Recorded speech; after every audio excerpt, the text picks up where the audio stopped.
Guys, आज हम chapter 2 के डेफिनेशंस वाला पार्ट कवर करेंगे अपनी क्लास के अंदर। तो चैप्टर 2 जो हमने स्टार्ट किया था वो था basic accounting terms.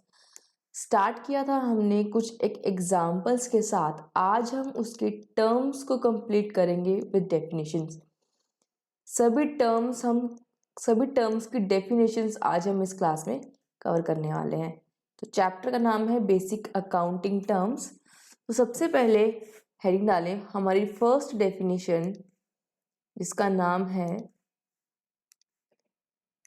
Business transaction. Business transaction क्या होती है? बिजनेस ट्रांजैक्शन क्या होती है? Business transaction means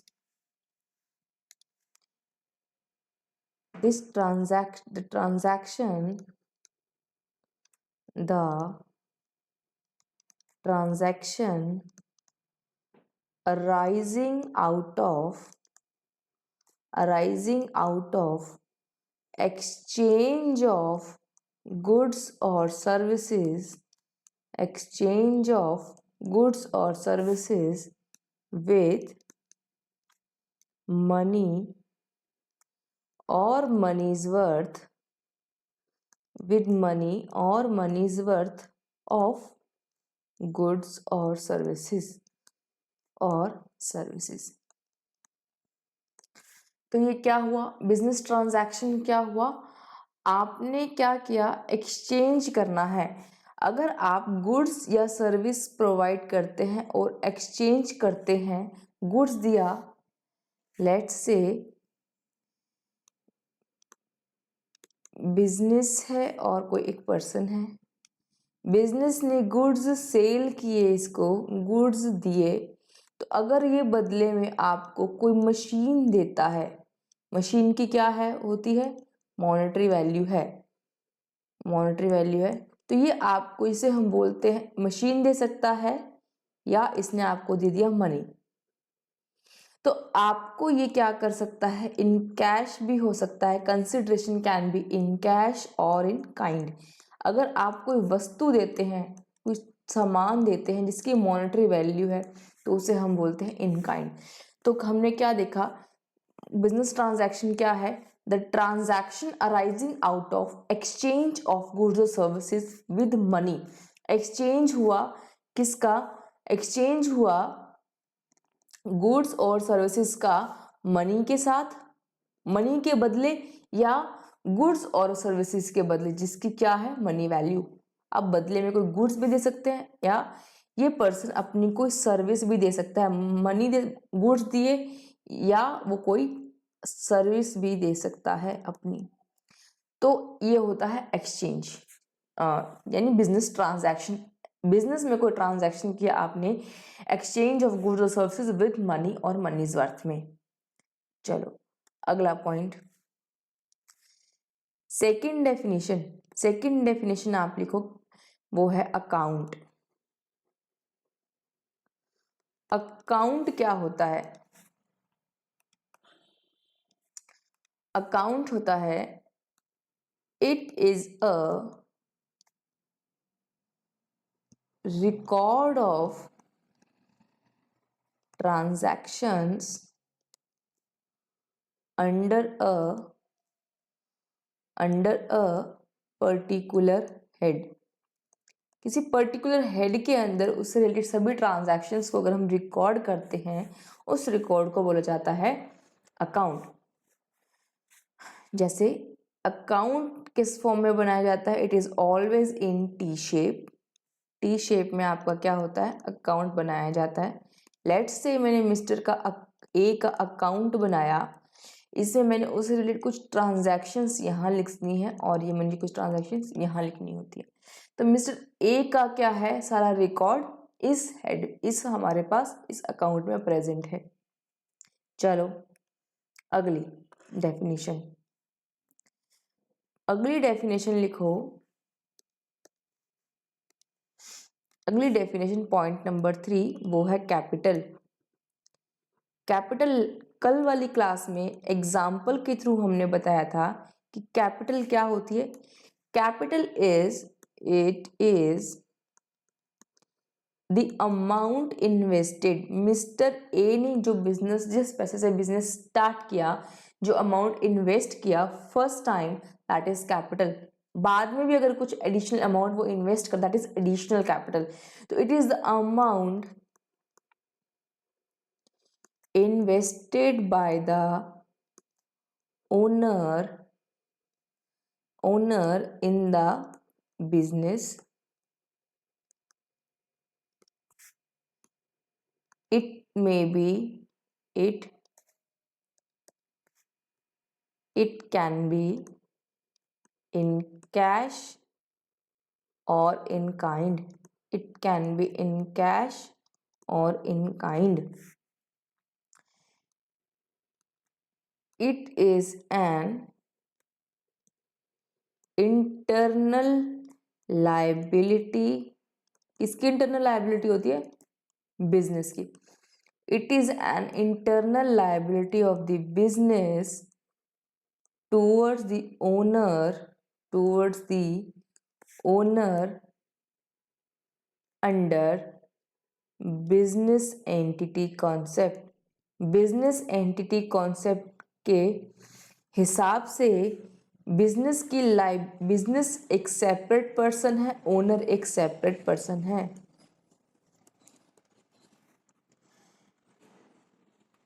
It can be in cash, it is internal liability. In point number 3, it is also known as, capital को और क्या बोलते हैं? कैपिटल को बोलते हैं ओनर्स इक्विटी और नेटवर्थ। इसे हम ओनर्स इक्विटी या नेटवर्थ बोलते हैं। तो ये बात समझ आ गई होगी कि कैपिटल क्या है। कल हमने देखा था कि मिस्टर ए ने बिजनेस स्टार्ट किया, लेकिन बिजनेस जो मिस्टर ए स्टार्ट करते हैं, ये मान लो बिजनेस स्टार्ट करते हैं, तो है तो इन्हीं का ही, लेकिन अकाउंटिंग पॉइंट ऑफ व्यू से दोनों को अलग अलग देखा जाता है। यानी अब मैं कौन हूँ इसके पीछे, जो मैं जिसको क्या करनी है, इसकी बिजनेस की एंट्रीज करनी है। तो I am concern with the entry. Mister A ने बिजनेस में 5 लाख रुपीज कैश इन्वेस्ट किया, 5 लाख रुपीज कैश इन्वेस्ट किया। कोई मशीनरी थी, कोई मशीनरी इंट्रोड्यूस की वर्थ ₹1 लाख। कोई और इनके पास मान लो एक बिल्डिंग थी जिसमें इन्होंने बिजनेस शुरू किया। ये बिल्डिंग मान लो मिस्टर ए की ही थी जिसमें स्टार्ट किया, उसकी वैल्यू है सपोज 10 लाख। तो अमाउंट, ये क्या है? अमाउंट इन्वेस्टेड, ये क्या है आपका? Amount invested by the owner in the business, by the owner in the business. ये कैश भी हो सकता है या ये काइंड भी हो सकता है। काइंड मतलब कोई भी थिंग हैविंग मनी वैल्यू, जिसकी मनी वैल्यू होती है। मैं कौन हूं? पीछे अकाउंटिंग करनी है मुझे। मैं क्या कह रही हूँ, इसने 5 लाख रुपए दिए बिजनेस को, तो मुझे क्या करने हैं? वापस रिटर्न करने हैं। तो दिस इज माई लाइबिलिटी। मेरी लाइबिलिटी है, इंटरनल लाइबिलिटी है। कितने की? जितना सामान वो मुझे देगा, मुझे सारे वापस क्या करने हैं? लौटाने हैं। दैट इज कितने की?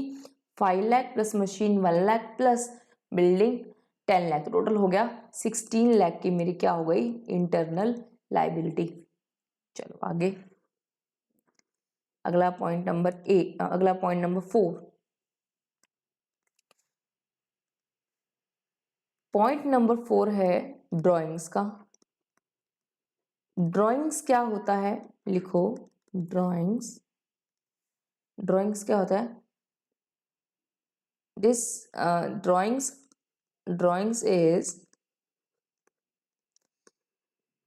the amount withdrawn by the proprietor, amount withdrawn by the proprietor यानी owner, by the proprietor या owner for personal use। ये बात समझ आई? आगे, ड्राइंग्स ऑल्सो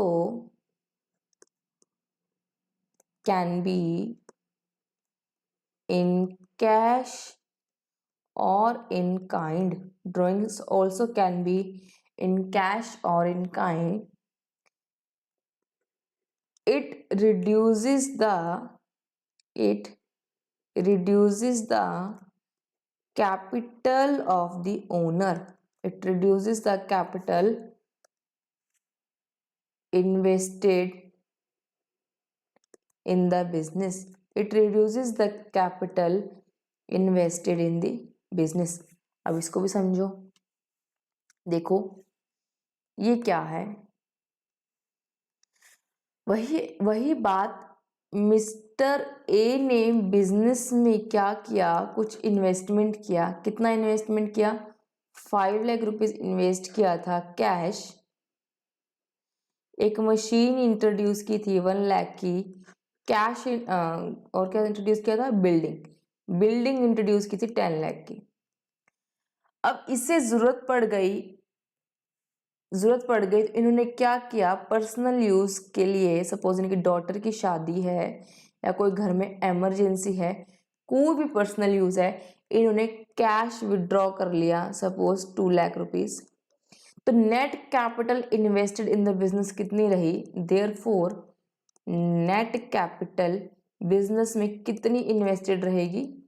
वो रहेगी 5 लाख रुपीज जो इन्होंने लगाए थे, 2 लाख इन्होंने विड्रॉ कर लिए, तो दैट इज 3 लाख इनके पास क्या रही? Amount invested in the business. और सपोज ये मशीनरी भी इनको जरूरत पड़ गई, तो ये मशीनरी भी वापस ले गए जिसकी वर्थ थी 1 लाख। तो यानी अब देयरफॉर जो टोटल इंटरनल लायबिलिटी, अगर मैं बोलूं internal liability of the business after drawings made by the proprietor के द्वारा ड्राइंग्स करने के बाद, after drawings by the proprietor, कितनी लायबिलिटी हो गई?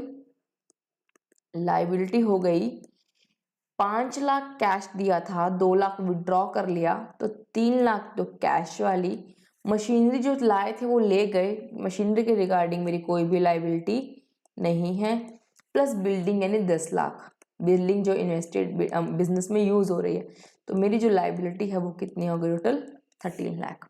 तो मैंने यही लिखाया है आपको। देखो ड्रॉइंग्स क्या है? Amount withdrawn by the proprietor. It can be in cash, वो कैश भी विड्रॉ कर सकता है या कुछ गुड्स भी ले सकता है। सपोज इसने क्या किया, गुड्स बिजनेस में से, अगर इनका फुटवेयर का बिजनेस है लेट से, तो कुछ फुटवेयर इन्होंने अपने घर के लिए यूज ले लिए। सपोज 5 पेयर ऑफ फुटवेयर इन्होंने घर के लिए यूज कर लिए, तो इट इज ऑल्सो क्या है? ये भी आपकी ड्रॉइंग्स है।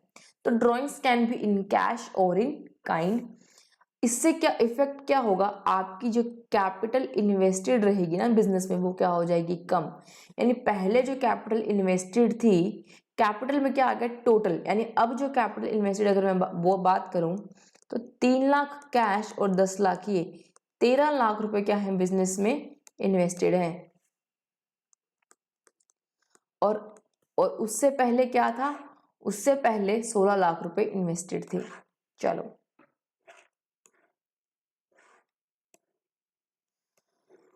अगला, ये आपकी कवर हो गई ड्राइंग्स वाला पार्ट। आई होप समझ आ रहा होगा। कोई भी कहीं भी डाउट हो मुझे कमेंट सेक्शन में मैसेज करिएगा। अगला है पॉइंट नंबर 5।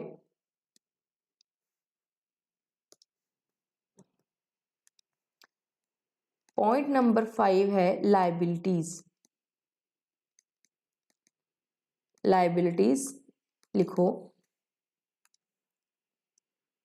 लायबिलिटीज मीन्स देनदारियां, देनदारी। liabilities means amount payable by the business, amount payable by the business।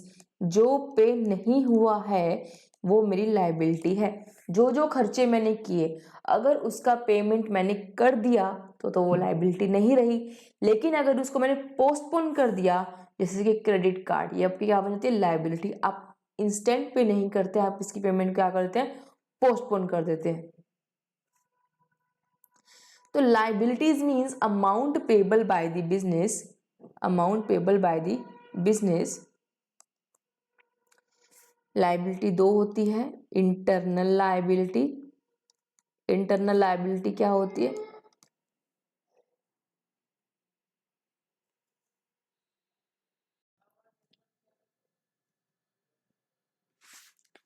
So internal liabilities क्या होती है, internal liabilities means, internal liabilities means liability of the business, liability of the business, liability of the business towards its owners। जो पैसा उसको अपने owner को देना है वो पैसा उसके क्या है, इंटरनल लाइबिलिटी। और दूसरा होता है external liability, external liabilities. External liabilities क्या होता है, external liabilities means amount payable by the business, amount payable by the business towards to amount payable by the business to the outsiders। जो पैसा outsiders को देना है वो पैसा क्या कहलाता है, एक्सटर्नल लायबिलिटी। तो हमारे पास एक होती है इंटरनल लायबिलिटी जिससे हम क्या बोलते हैं, एग्जाम्पल जो क्या होती है, कैपिटल। एग्जाम्पल है इसका कैपिटल। जो ओनर ने पैसा लगाया तो बिजनेस को रिटर्न बैक करना है ओनर को, तो उस अमाउंट को बोलते हैं कैपिटल। और वो क्या है, इंटरनल लायबिलिटी है बिजनेस की, इंटरनल लायबिलिटी है बिजनेस की। और अगर पैसा कुछ जो दूसरों को पे करना, जैसे बैंक से लोन लिया तो बिजनेस को लोन रीपे करना है आउटसाइडर को, तो उसे हम बोलते हैं वो क्या है, आपकी external liability. That is your external liability. अब आगे लिखो, liabilities are of two types, liabilities are of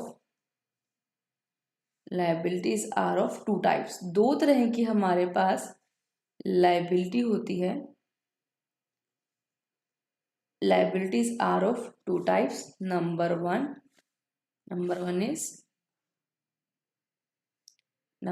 is non current liability, non current liability.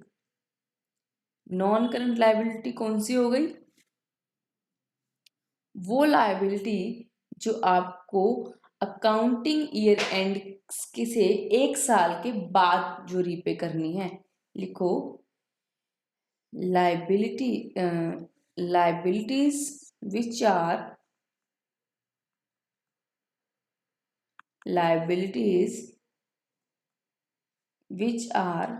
payable after a period of more than 1 year from the end of the accounting period, इसको time chart से समझते हैं। Let's say ये मेरा accounting period है, ये मेरा एक अकाउंटिंग पीरियड है, 1 अप्रैल 2023 से लेकर 31 मार्च 2024 तक का अकाउंटिंग पीरियड है।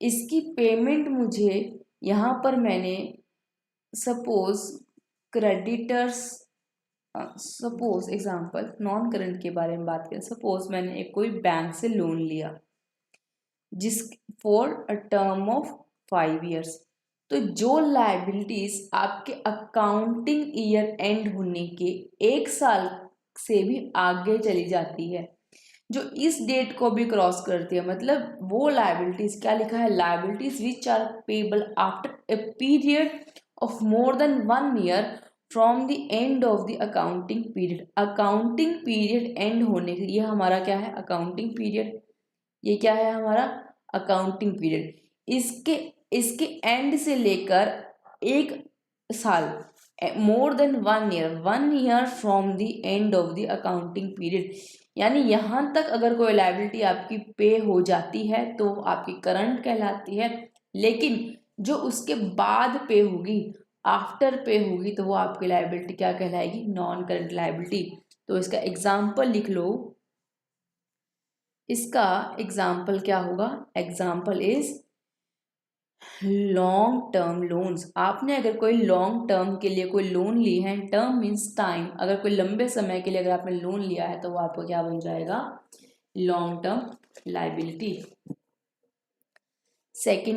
सेकंड कौन सी टाइप होगी, करंट लाइबिलिटी। तो लिखो करंट लाइबिलिटी। करंट लाइबिलिटी कौन सी हो गई, वही जो इस टाइम तक पे हो जाएगी, that is liability which is payable, liability which is payable within 12 months from the end of the accounting period, from the end of the accounting period। समझ में आ गया होगा कि नॉन करंट और करंट लायबिलिटी कौन सी हो गई। एग्जाम्पल इसका आपके क्रेडिटर्स या आपके कोई लिए गए शॉर्ट टर्म लोन्स। देखो अगेन थोड़ा सा एक्सप्लेन करते हैं इस बात को दोबारा।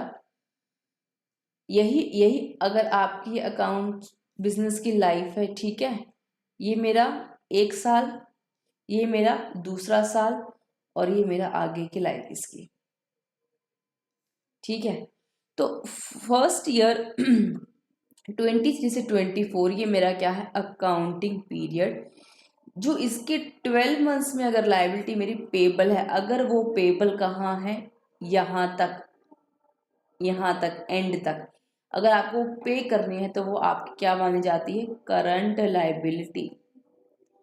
अगर वो पेबल कहाँ है, पेबल यहाँ से आगे तक है, पेबल इससे अगर उसका पेबल का स्टॉपेज यहाँ है तो वो करंट है, अगर पेबल का टाइम पर आगे तक जा रहा है तो वो आपका क्या है, non current liability.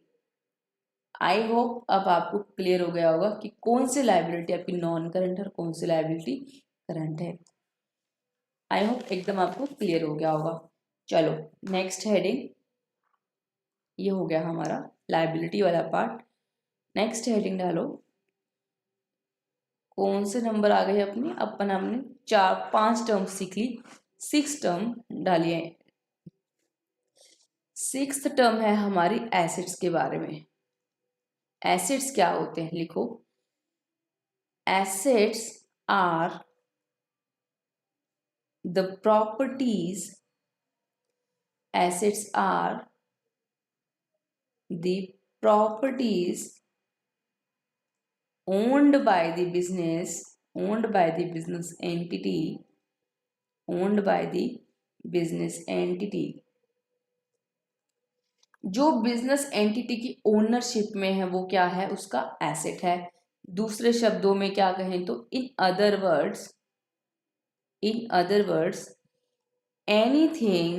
Anything 3 word बताए थे मैंने आपको जो एसेट को डिफाइन करते हैं, 3 वर्ड, वो क्या है, आगे anything which enables the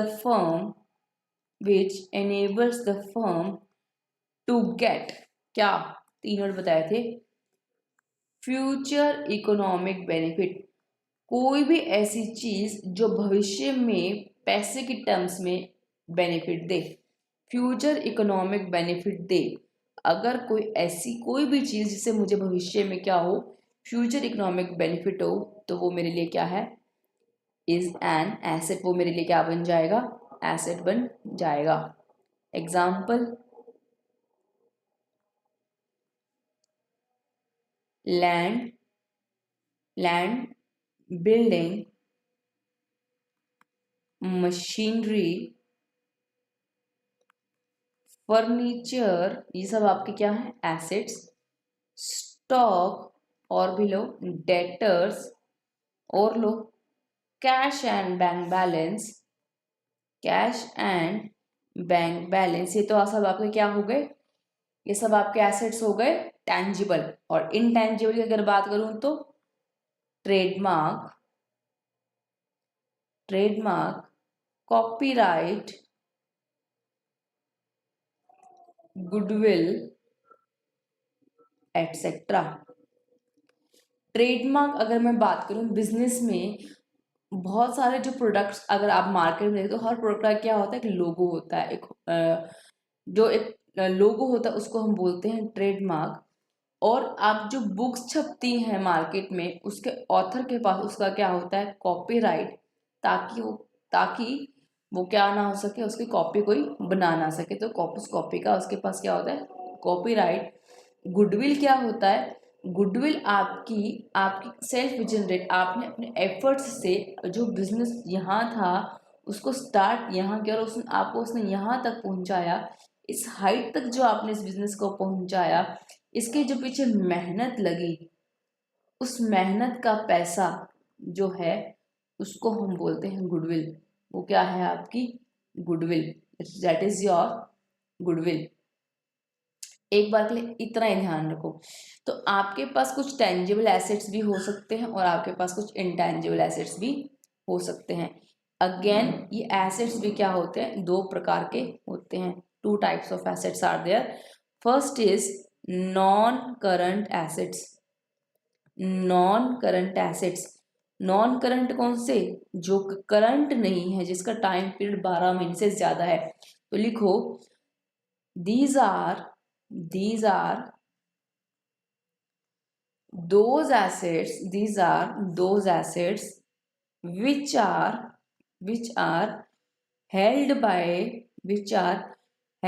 the business entity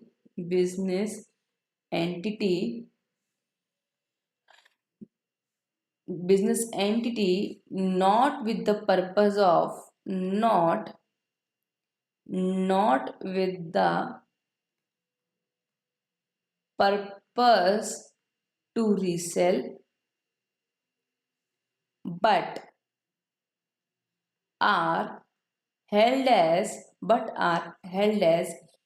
either as investment or from long term point of view। यानी नॉन करंट एसेट्स कौन से एसेट्स हैं, ये वो एसेट्स हैं जो आपने अपने पास रखे हुए हैं, उसको बेचना नहीं है कि लाया और बेच दिया। वी आर नॉट ट्रेडिंग, हम ट्रेडिंग नहीं कर रहे हैं उन एसेट्स में। जो हमने रीसेल करने के लिए नहीं रखा, this are not held with the purpose of resale, but हमने उसको किस पर्पस से रखा है, इन्वेस्टमेंट के रखा है, और या लॉन्ग टर्म के पॉइंट ऑफ व्यू से रखा है। अब बताओ ये जो ऊपर एसेट्स हैं मेरे पास, ये कौन से एसेट है, लैंड। अगर मेरा बिजनेस है सपोज स्टेशनरी का, if I am stationery trader, let's say if I am stationery trader, अगर मैं स्टेशनरी में ट्रेडिंग करती हूँ तो मैं लैंड में ट्रेडिंग नहीं करती, तो देयर फॉर लैंड मेरा क्या हो गया, नॉन करंट एसेट, वो लंबे समय तक रखना है मुझे। Building is also my non current asset. Machinery भी मैंने किस लिए रखी हुई है, मैं ट्रेडर नहीं हूँ, मैंने एक बार परचेज किया है, बहुत फ्रीक्वेंटली नहीं करना, लंबे समय के लिए रखना, is also my non current asset. Furniture same non current asset. यहाँ तक बात समझ आ गई अपने आपको। चलो नॉन करंट एसेट्स में भी मैंने आपको बताया था क्या, इसके भी दो पार्ट्स अगर हम देखें तो दो पार्ट्स बनते हैं नॉन करंट एसेट्स में। पहला होता है हमारा नॉन करंट एसेट्स में, यानी इसको हम बोलेंगे टेंजिबल एसेट्स। दूसरा जो दो भाग हैं इसके, टू पार्ट्स हैं, टेंजिबल एसेट्स। टेंजिबल एसेट्स कौन से होते हैं? विच हैव फिजिकल एग्जिस्टेंस, जिनका फिजिकल एग्जिस्टेंस क्या प्रेजेंट होता है, जो उसको हम क्या कर सकते हैं, that is they can be, जिसको हम देख सकते हैं, that is they can be seen and touched. अब बताओ, ऊपर वाले एग्जाम्पल में ये वाले टेंजिबल है, मशीन लैंड को देख सकते हो, it is tangible asset. Building is also a tangible, देख सकते हो, छू सकते हो। Machinery is also tangible, furniture is also tangible, ठीक है। Stock is also tangible but it is current. तो आगे चलते हैं, इसको एक बार यहाँ तक रहने दो, आगे चलो। नॉन करंट की हमने बात कर लिया, बात करते हैं करंट एसेट की। अच्छा, इसमें सॉरी एक इसका पार्ट रह गया, पार्ट नंबर भी, वो क्या रह गया, इनटेंजिबल एसेट्स। इनटेंजिबल एसेट्स, हम नॉन करंट एसेट्स को ही क्या बोल देते हैं, is are also known as, ये लिखो ब्रैकेट में, also known as fixed assets, also known as fixed assets. चलो, इनटेंजिबल एसेट्स कौन से हो गए, जिनको आप ना देख सकते हैं ना छू सकते हैं, that is which do not have, जिसका क्या नहीं होता, which do not have physical existence, जिसका फिजिकल एग्जिस्टेंस नहीं होता, दैट इज दे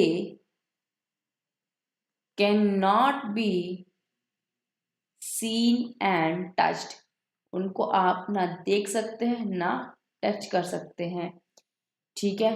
इसका एग्जाम्पल देखो, ये ट्रेडमार्क है, कॉपीराइट है, गुडविल है, ये आपकी क्या है, ये आपकी क्या है, इनटेंजिबल एसेट, इनको आप ना देख सकते हैं ना छू सकते हैं, that is your intangible asset, intangible asset.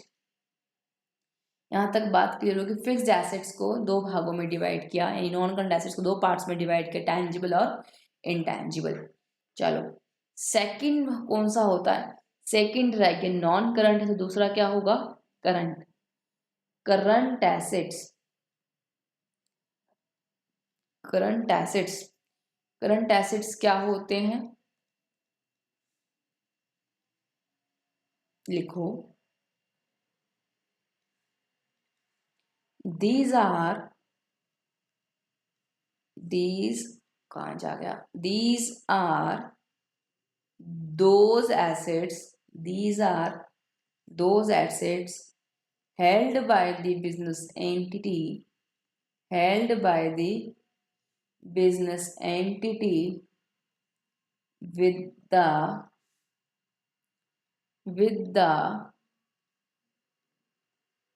purpose of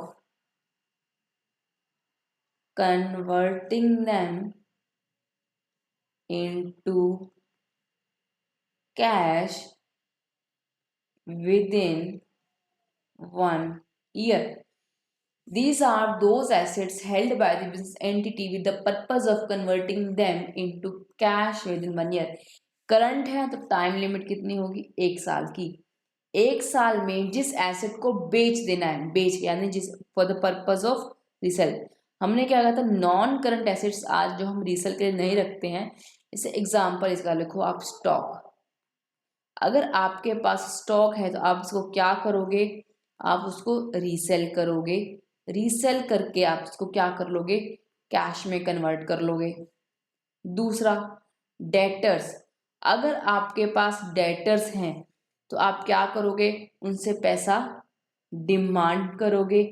debtors मतलब जिनसे पैसे लेने हैं, जिनसे पैसे लेने, यानी दैट इज जिनको हमने क्रेडिट पे गुड्स दे रखे हैं, उधार में बेचा हुआ है, उधार में जिसको हमने क्या कर रखा है, बेचा हुआ है। तो जिसको हमने उधार में बेचा हुआ है सामान, यानी गुड्स, जिसको उधार में बेचे हुए हैं, तो क्या उनसे पैसे डिमांड नहीं करेंगे, पैसे लेंगे, तो अगेन वो किस में कन्वर्ट हो जाएगा, आपका कैश में।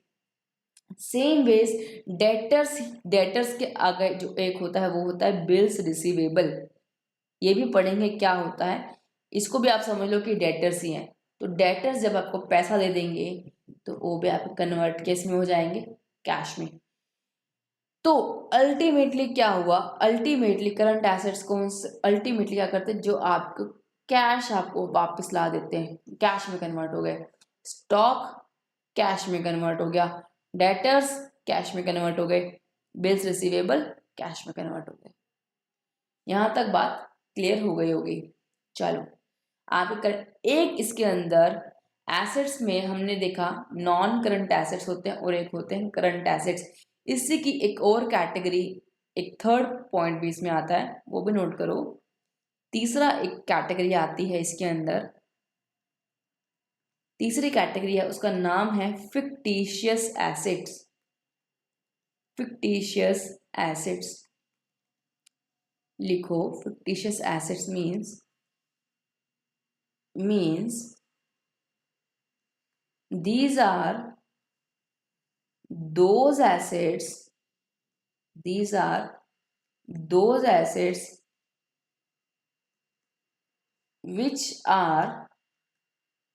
neither tangible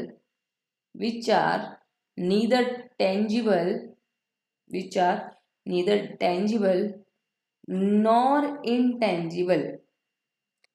ना वो टेंजिबल है ना वो इनटेंजिबल, तो वो क्या है, ना वो दिखाई पड़ते हैं ना ही उनको आप मतलब सीन भी नहीं कर सकते और आप उसको अनसीन भी नहीं कर सकते। तो वो क्या है, देखो तो वो क्या है, दे आर लॉसेस। वो क्या है, losses. They R losses which are written off as expense in more than one accounting period, which are written off as expense in more than one accounting period। Example लिखो, example है इसका advertisement expenditure. एक और भी लिख लो, बाद में काम आएगा, उसका नाम है डिस्काउंट और loss on issue of debentures. अब समझ नहीं आया होगा। देखो कोई भी एक आपने ऐसा खर्चा किया, किस पे किया, एडवर्टाइजमेंट करने पे। एडवर्टाइजमेंट पे खर्चा किया तो बेनिफिट आपको क्या सिर्फ जिस साल खर्चा किया उस साल तक सीमित रहेगा, नहीं, बेनिफिट मिलेगा 1 साल से ज्यादा। तो ये जो आपने खर्चा किया लेट से 1 लाख का और बेनिफिट मिलेगा लेट से 10 ईयर्स तक एस्टिमेट किया, तो हम इस 1 लाख को पूरा का पूरा खर्चा नहीं बताएंगे। जैसे मान लो अगर मैं बात करूं, मैं क्या करूंगी, 10 साल बनाते हैं, चलो 1 2 3 4 5 6 7 सॉरी कितने हो गए, 1 2 3 4 5 6 7 8 9 10, यानी ये आपका 0 पीरियड 1 2 3 4 5 6 7 8 9 10 ईयर्स आपके हो गए। और आपने जो ये आपका अकाउंटिंग पीरियड, ठीक है, आपने यहाँ बिजनेस शुरू किया और शुरुआत में ही पहले साल में आपने 1 लाख रुपए का खर्चा कहाँ कर दिया, बिजनेस को एडवर्टाइज करने में। तो क्या 1 लाख का आज खर्चा क्या क्या उसका बेनिफिट यही मिलेगा क्या, नहीं ना, बेनिफिट मिलेगा आपको हर साल। तो आप क्या करते हैं, आप समझदारी से काम करते हैं, आप खर्चा कितना मानेंगे और एसेट कितना मानेंगे, बताओ। आपने 1 लाख रुपए का खर्चा किया जिसका बेनिफिट 10 साल तक मिलेगा, यानी हर साल का खर्चा कितना हुआ, 10,000 रुपये इस साल का एक्सपेंस होगा, 10,000 इस साल का। अच्छा 10,000 का अगर ये एक्सपेंस है तो इस साल एसेट कितने का, बाकी बचा 90,000 मेरे लिए क्या हो गया एसेट। क्यों एसेट, क्यों, क्योंकि ये मुझे फ्यूचर में इकोनॉमिक बेनिफिट देगा। देखो एसेट की डेफिनेशन कवर होती है यहाँ पे। एसेट क्या है, कोई भी ऐसी चीज, एनीथिंग, आपने कोई भी खर्चा, लॉसेस ही भले क्यों ना है, कुछ भी जिससे आपको भविष्य में क्या हो, कुछ इकोनॉमिक बेनिफिट हो। तो अगर मैंने एडवर्टाइजमेंट पे खर्चा किया है तो मुझे क्या मिलेगा, फ्यूचर में बेनिफिट मिलेगा। तो मैं उसको कैसे रिकॉर्ड कर रही हूँ, मैं उसको एसेट के जैसे रिकॉर्ड कर रही हूँ। अब फिर मैंने यहाँ 10,000 का बेनिफिट मुझे इस साल मिलेगा, तो एक्सपेंस 10,000 का बनेगा, 80,000 में क्या रिकॉर्ड करूंगी एसेट। यहाँ भी 10,000 का खर्चा, बचा हुआ 70,000 मेरे लिए क्या बन जाएगा एसेट। यहाँ 10,000, यहाँ 60,000 मेरे लिए क्या बन जाएगा एसेट। यानी आने वाले 6 सालों में मुझे 60,000 का बेनिफिट मिलने वाला है। तो मैंने 60,000 यहाँ रिकॉर्ड कर दिया। 10,000 का एक्सपेंस यहाँ हुआ, तो 50,000 जो मुझे आने वाले 5 साल बेनिफिट देंगे। यहाँ 10,000, तो ये मेरा बचा 40,000। यहाँ 10,000 का खर्चा, तो यहाँ मुझे 30,000।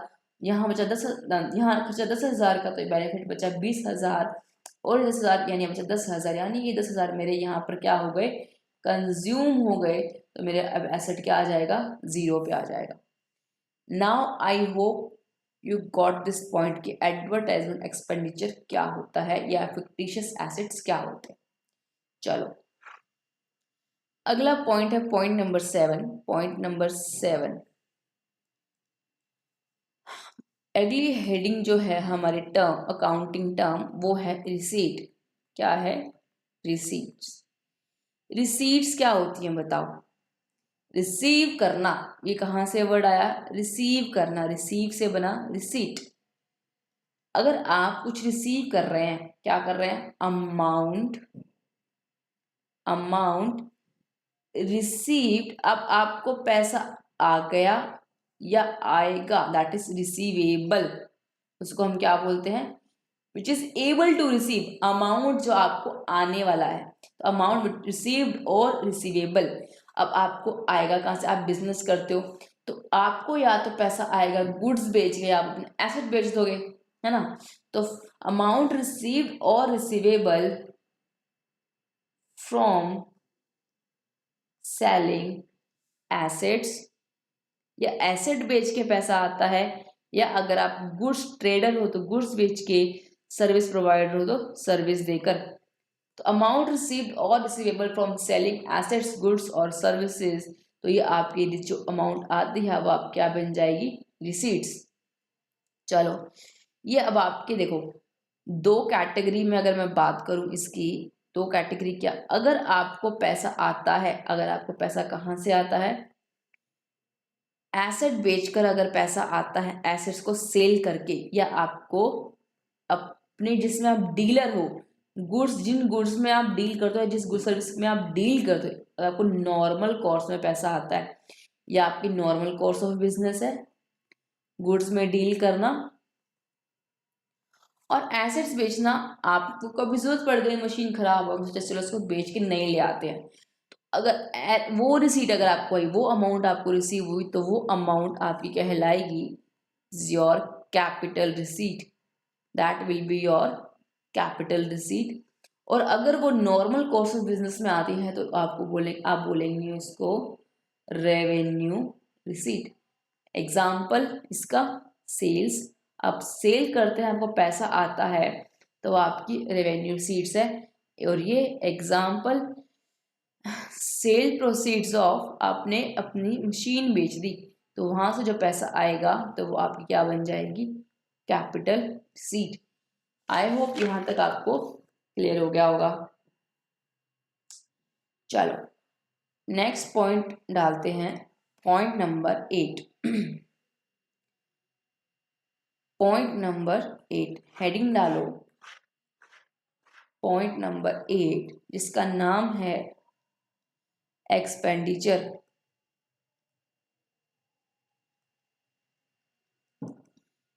एक्सपेंडिचर, अब आप खर्चे की बातें करूंगा, यानी दिस इज अमाउंट स्पेंट, आपने या तो कर दिया या आप करोगे, यानी अमाउंट पेड और पेबल, अमाउंट पेड और पेबल, यही होगा ना। या तो आप पे कर दोगे खर्चा जो आप कर रहे हो, या उसको थोड़ा पोस्टपोन कर दोगे, दैट आपके वो पेबल बन जाए, आपकी लायबिलिटी बन जाएगा।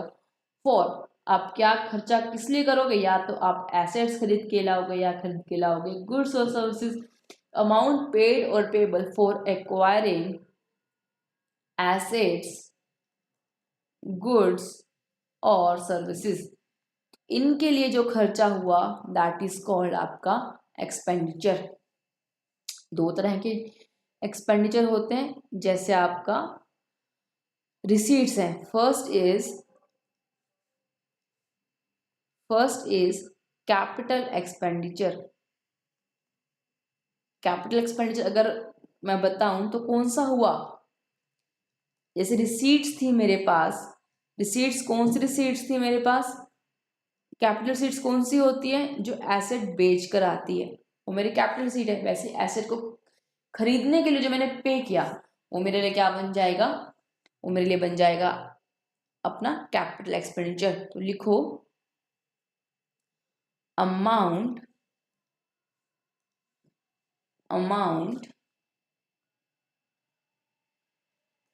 incurred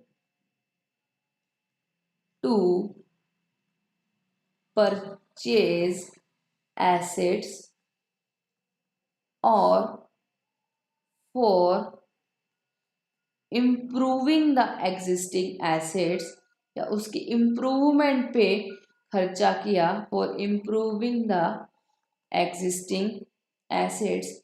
एक इम्प्रूविंग होती है और एक रिपेयरिंग होती है। रिपेयर करोगे तो जैसी कंडीशन में थी वो वैसी कंडीशन में चल पड़ेगी, लेकिन अगर आप उसको इम्प्रूव करोगे तो उससे आपको क्या होगा, उस मशीन की कैपेसिटी बढ़ जाएगी।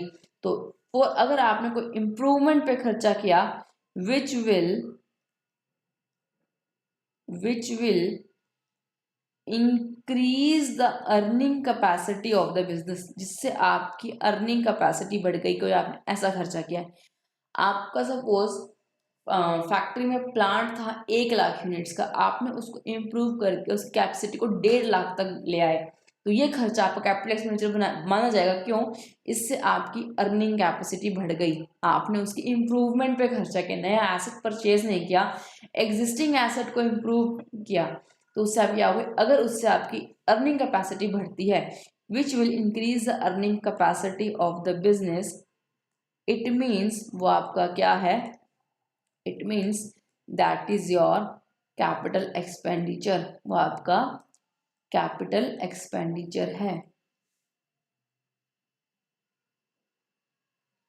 It means that is your capital expenditure. यहां तक बात समझ आ गई। दूसरा क्या होगा, दूसरा होगा रेवेन्यू एक्सपेंडिचर। रेवेन्यू एक्सपेंडिचर, वही रेवेन्यू एक्सपेंडिचर मतलब वो ऐसे खर्चे जो, लिखो दोज एक्सपेंडिचर्स, वो खर्चे जिससे आप कुछ एसेट वैसेट नहीं ला रहे, वो ला रहे और बेच दोगे, यानी दोज एक्सपेंडिचर, लाए बेचा पैसा आ गया खत्म, तो यानी एक साल में खत्म, काम खत्म। Those expenditures the benefit of which, जिससे मिला हुआ बेनिफिट आप क्या करते हो, कंज्यूम कर लेते हो सेम ईयर में, the benefit of which is consumed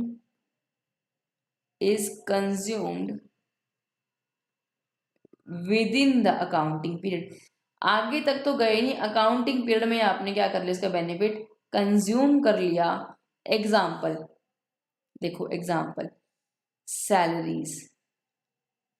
salary हर महीने देनी है, हर साल देनी है, नया साल आएगा तो नई सैलरी देनी है। यानी अगर मेरा ये अकाउंटिंग पीरियड है, ये मेरा अकाउंटिंग पीरियड है, let's say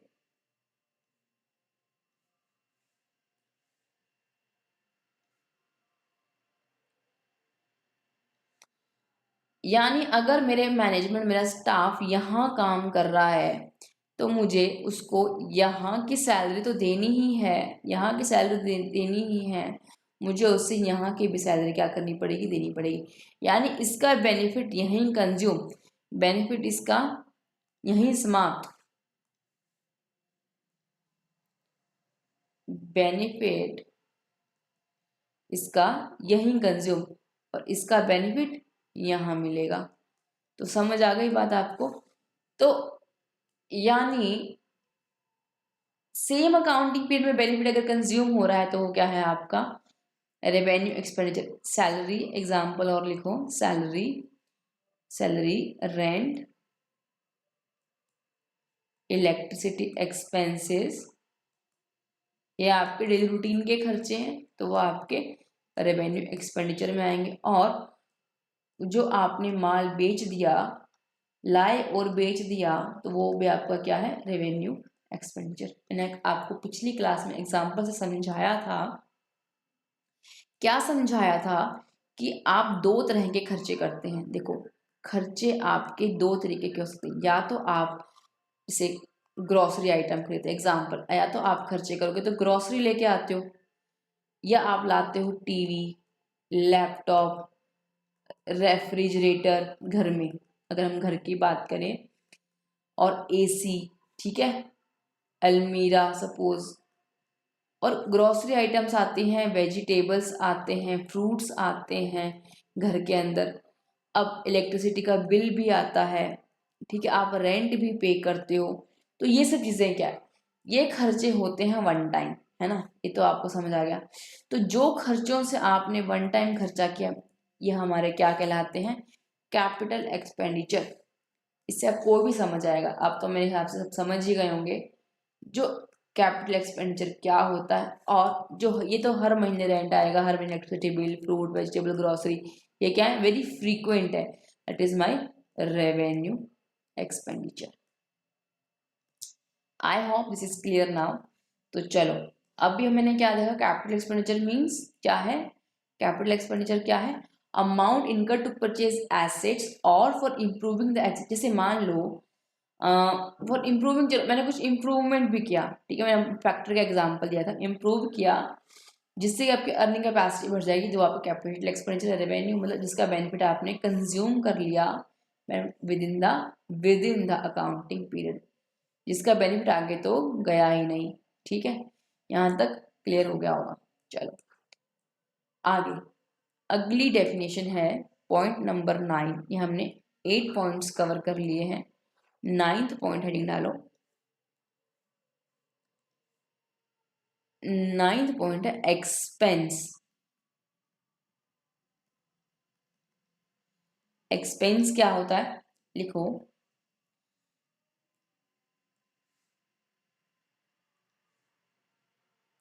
expense is the cost incurred for generating revenue, cost incurred for generating revenue। जैसे रेवेन्यू जनरेट करना है, आपको सेल करने, रेवेन्यू मीन्स आपको सेल्स करनी है। अगर आपको सेल्स करनी है तो कुछ कॉस्ट तो इनकर करनी पड़ेगी ना। एग्जाम्पल लिखो, जैसे सैलरी दोगे, वेजेस दोगे, है ना, रेंट दोगे, और साथ ही साथ जो आपने क्या किया, फिक्स्ड एसेट्स खरीदे, वो भी तो कुछ हिस्सा यूज हुआ, उस हिस्सा जितना जैसे आपने एक मशीन खरीदी, मशीन की वैल्यू है 10 लाख रुपए लेट से, तो मशीन खरीदी 10 लाख रुपए की, और मशीन की आपने लाइफ एस्टिमेट की कि वो 10 साल चलेगी। अगर वो 10 साल चलती है तो हर साल मुझे वो मशीन 1 लाख रुपए का क्या देती है, बेनिफिट देती है। 1 लाख रुपए की कॉस्ट, मतलब मेरी 1 लाख की मशीन क्या हो रही है, यूज हो गई। 10 साल में मेरी 1 लाख रुपए की मशीन क्या हो जाएगी, यूज हो जाएगी। तो यानी ये 1 लाख रुपए जो हर साल यूज होता गया, यानी मशीन 1 साल बाद 9 लाख की रह गई, दिस इज कॉल्ड डेप्रिसिएशन। यानी आप क्या करते हो, डेप्रिशिएट करते हो, तो वो भी क्या है आपका एक्सपेंस। मशीन तो लगानी पड़ेगी ना रेवेन्यू जनरेट करने के लिए। रेवेन्यू जनरेट करना है तो आपको कॉस्ट यानी कुछ कैपिटल खर्चे भी करने पड़ते हैं, कुछ रेवेन्यू खर्चे भी करने पड़ते हैं। तो ये तो आपके हो गए रेवेन्यू खर्चे। लेकिन कैपिटल खर्चे आपके पूरे के पूरे उस साल में राइट ऑफ नहीं होते, मतलब उस साल पूरा एक्सपेंस उसको नहीं मानते, उसका कुछ हिस्सा अपना एक्सपेंस मानते हैं। जैसे कि मशीन के केस में हमने क्या माना, उसकी कॉस्ट जो एक्सपेंस है हमारा वो कितना है, 1,00,000। That is depreciable value of fixed assets. Depreciable, sorry this is not depreciable value, this is amount depreciated, amount depreciated, amount depreciated या part used of fixed assets. यहां तक आपको समझ आ गया होगा। तो expense means cost incurred for generating revenue. अब देखो आगे, हमने लास्ट क्लास में एग्जांपल से मेजर पॉइंट्स कवर किए हैं। अब देखो एक्सपेंस आपके पास दो तरह के होते हैं। एक होता है प्रीपेड एक्सपेंस, मैंने आपको कल बताया था, आपने क्या किया, इंश्योरेंस प्रीमियम प्रीपे किया था, लास्ट क्लास में एग्जाम्पल किया था मैंने। उसमें कहा था कि आपने, जो मिस्टर जी थे उन्होंने कहा था कुछ एक्सपेंस इंश्योरेंस प्रीमियम क्या किया था, एडवांस पे कर दिया था नेक्स्ट ईयर का। तो प्रीपेड इंश्योरेंस क्या हुआ, लिखो प्रीपेड एक्सपेंस क्या हुआ, लिखो एक्सपेंस पेड इन एडवांस, जो आपने क्या किया, paid in advance for the next period. Next period का अगर आप नेक्स्ट पीरियड बोलूं, next accounting period, for the next accounting period, आने वाले साल का अगर आप इस साल अगर एक्सपेंस पे कर दिया एडवांस में, तो वो आपका क्या बन जाएगा, प्रीपेड एक्सपेंस।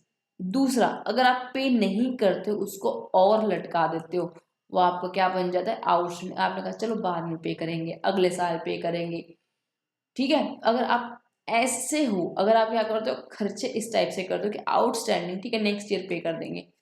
आउटस्टैंडिंग एक्सपेंस अगर आपने रख लिया, outstanding means expense that has been incurred, जो आपका हो तो गया बट आपने पे नहीं किया। सपोज आपने रेंट था, रेंट में आप बिल्डिंग में रहते हो, आपने रेंट पे नहीं किया, तो आपका रेंट क्या बन जाएगा, आउटस्टैंडिंग हो जाएगा। खर्चा हो तो गया बट वो आपने पे नहीं किया, but not paid. Expense that has been incurred but not paid is your outstanding expense. इसका एग्जाम्पल लिखो, प्रीपेड एक्सपेंस का एग्जाम्पल लिखो, जैसे कि प्रीपेड इंश्योरेंस, आप इंश्योरेंस प्रीपे कर सकते हैं, आप रेंट प्रीपे कर सकते हैं, है ना, आने वाले समय का रेंट आपने एडवांस दे दिया। आउटस्टैंडिंग, सपोज आउटस्टैंडिंग आपने इलेक्ट्रिसिटी बिल नहीं भरा, आउटस्टैंडिंग इलेक्ट्रिसिटी बिल। हो सकता है आपने रेंट नहीं भरा, that is your outstanding rent, है ना। कुछ भी पेमेंट जो आप नहीं करेंगे that will remain as outstanding in your books of accounts. यहाँ तक बात क्लियर हो गई, ठीक है। या आपके एक्सपेंस वाला पार्ट भी क्या हो गया, पूरा हो गया। आपकी दो डेफिनेशन आती है, ये प्रीपेड एक्सपेंस और एक्सपेंस के अंदर दो डेफिनेशन आती है, प्रीपेड एक्सपेंस और आउटस्टैंडिंग एक्सपेंस, दोनों हमने कवर कर ली। चलो नेक्स्ट है हमारी डेफिनेशन नंबर 10। डेफिनेशन नंबर 10 लिखो, डेफिनेशन नंबर 10 है प्रॉफिट क्या होता है, थोड़ा ये भी समझ लो। प्रॉफिट मीन्स, लिखो प्रॉफिट आपके सिंपल भाषा में बोले दो तरह के, एक होता है आपका ग्रॉस प्रॉफिट और एक आपका होता है net profit. Gross profit, gross profit क्या होता है, जो आपको सेल करने से पैसा आया, that is revenue from operations, जो जिसमें आप ऑपरेट करते हैं, और I can say revenue from sales minus direct cost, यानी इससे रिलेटेड अगर आप कॉस्ट माइनस कर दें तो आपको क्या बन जाएगा, ग्रॉस प्रॉफिट। एग्जाम्पल से बाद में समझेंगे इसका और, नेट प्रॉफिट क्या होगा, अगर आप ग्रॉस प्रॉफिट में से ऑल अदर एक्सपेंसेस माइनस कर दें, अदर सारे खर्चे अगर आप माइनस कर दें तो आपके पास क्या आ जाता है, नेट प्रॉफिट।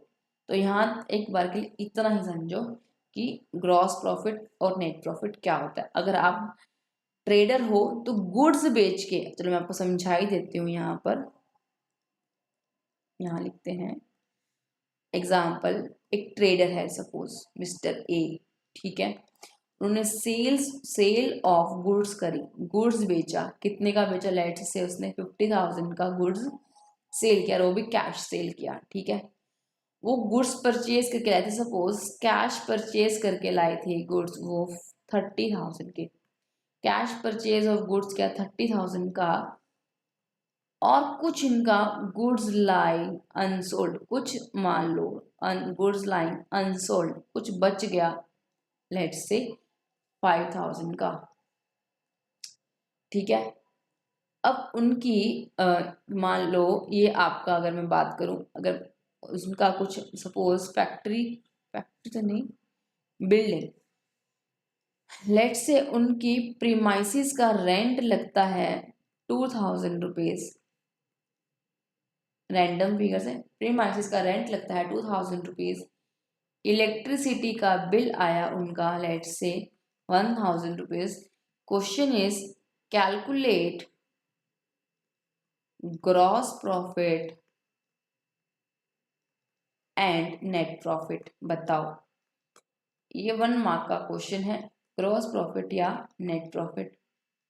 सॉल्यूशन देखो क्या होगा, मिस्टर ए ट्रेडर है, गुड्स में से कितना पैसा आया 50,000, तो जीपी क्या होगा 50,000 की रिसीट्स आई बिजनेस से, और 30,000 की गुड्स में से 5,000 का गुड्स बच गया, तो net cost of goods sold, कितने का माल बिका 25,000 का 50,000 में बिका, है ना, 25,000 का 50,000 में बिका,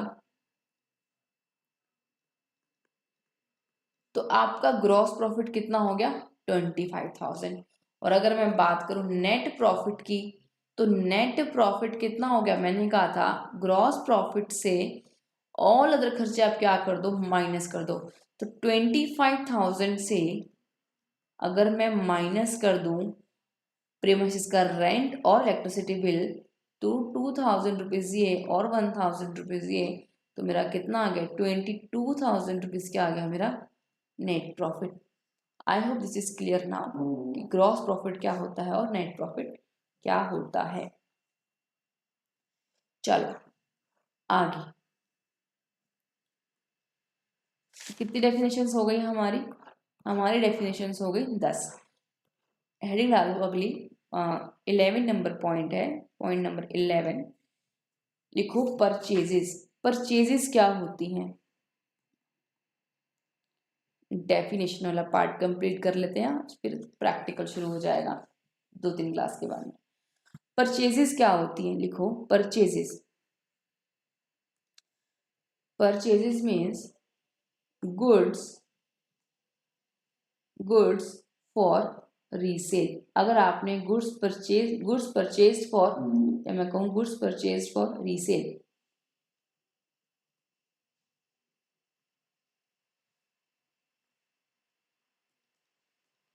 या मैं कहूँ परचेजेस मीन्स परचेज ऑफ